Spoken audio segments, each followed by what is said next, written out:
Busting ice is an everyday thing, more or less, with people who have livestock, especially here in Colorado. We get a lot of cold temperatures, and normally we get a lot of snow, definitely a lot of ice. And some people probably, like I said, the whole purpose of this channel is for learning and the real side and the realistic side of ranching. But a lot of people would probably have questions of why we're busting the ice.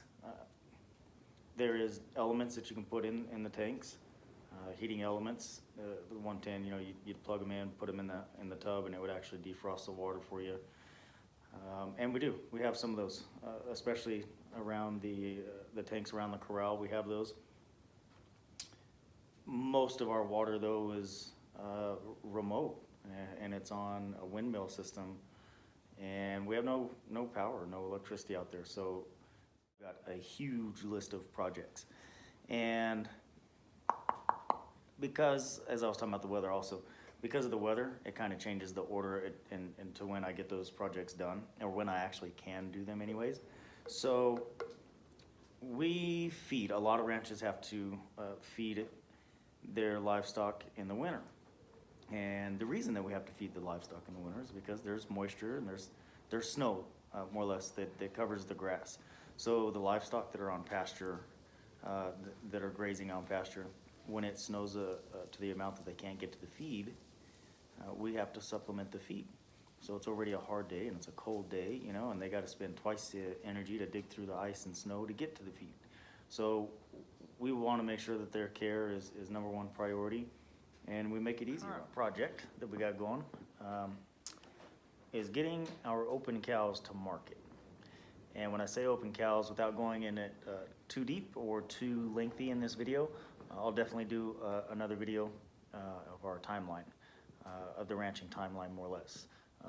When we do bull turnout, when we do weaning, when we do preg checking, etc. So I'll do another video explaining that. But more or less right now, one of the projects is to get the open cows to market.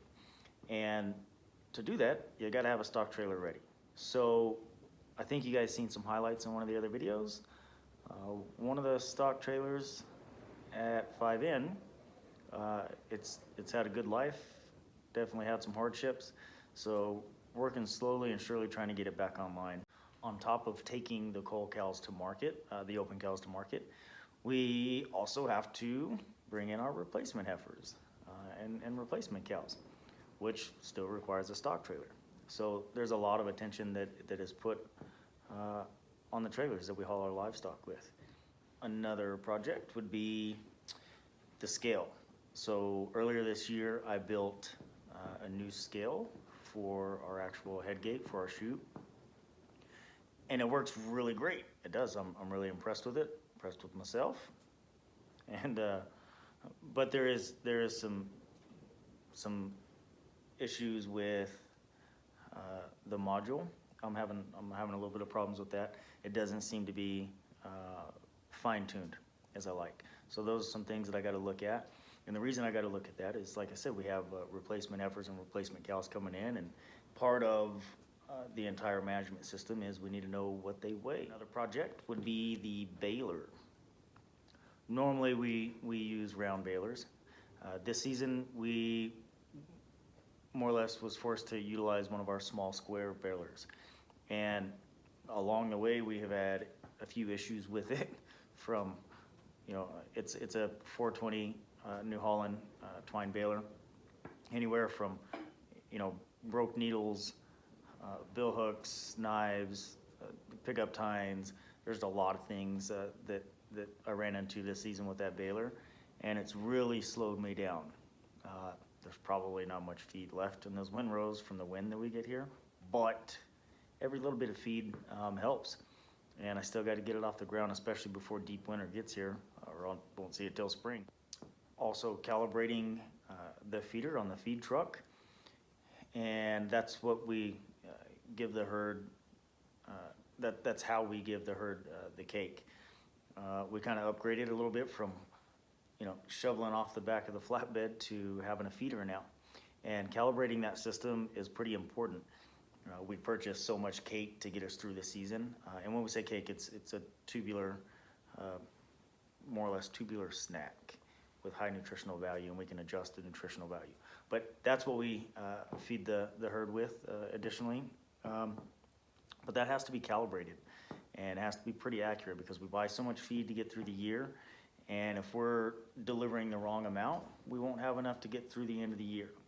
If we're not giving them enough, they're not meeting their nutritional needs. So that's something that's major that has to be done. Some of the replacement heifers and replacement cows that we buy, those need special attention, especially on our replacement heifers. Sometimes I buy replacement heifers that are bottle calves, and I have to make sure that the barn is set up, and I've got warmth and milk and a way to mix and make sure the water's the right temperature when I mix. That's a personal preference. Some people believe in feeding colder temperatures in the water when they mix the milk, makes them more hardy, etc. I still believe in making sure that the water is a warmer temperature, but things like that have to be ready. I have the saying, when did Noah build the ark? Before the storm. Keep that in mind.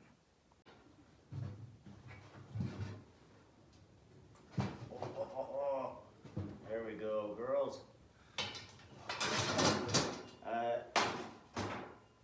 Definitely another thing that gets done is winterizing.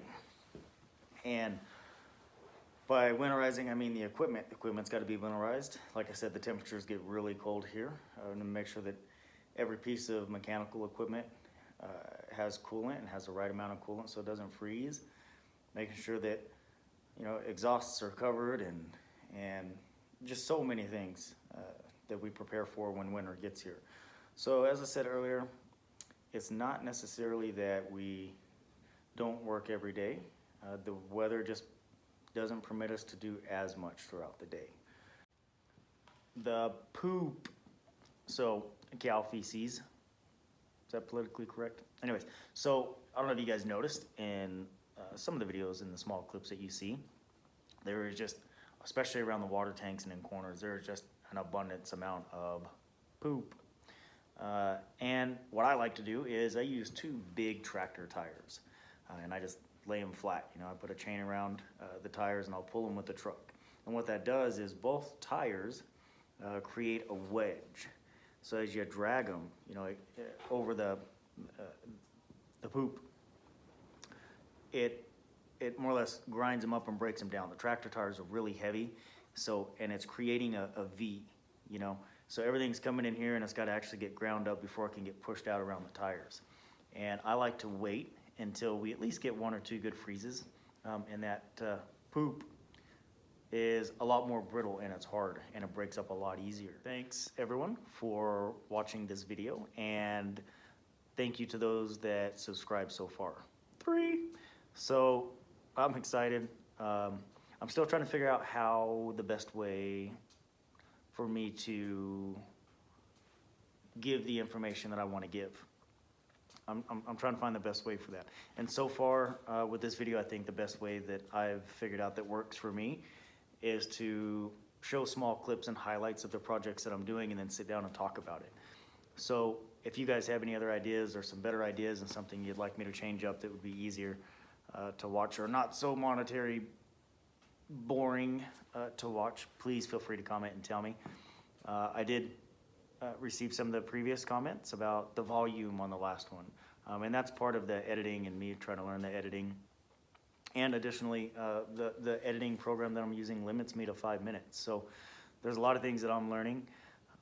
John and Morgan Finnig, really great friends. They are on YouTube as well.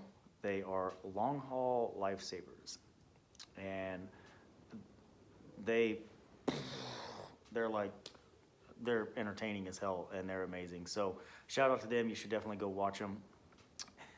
Hopefully one day I'll get to their level, but right now, anyways, thanks everyone. Have a good day, and we'll see you next time.